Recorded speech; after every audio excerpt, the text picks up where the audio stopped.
6 billion pesos ang pondo inilaan ng gobyerno sa pagsaayos sa EDSA mula sa orihinal na 17 billion pesos. Ayon sa Department of Public Works and Highways, gagamit sila ng mas matibay at makabagong teknolohiya sa pag-aaspalto sa ilang piling bahagi ng EDSA. Mas matipid nila yan sa orihinal na plano na i-reblock at gamitan ng karaniwang aspalto ang buong kahabaan ng EDSA.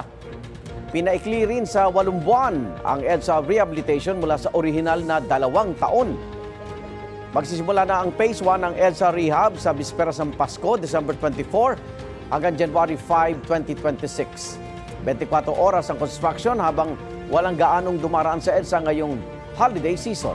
Pagkatapos na ng holidays, alas 10 ng gabi hanggang alas 4 na madaling araw ang EDSA Rehab para hindi makaabala sa mga motorista.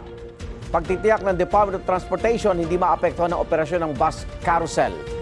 Wala ring magbabago sa number coding scheme, sabi naman ng Metro Manila Development Authority o MMDA. Igan, mauna ka sa mga balita, mag-subscribe na sa GMA Integrated News sa YouTube para sa iba't ibang ulat sa ating bansa.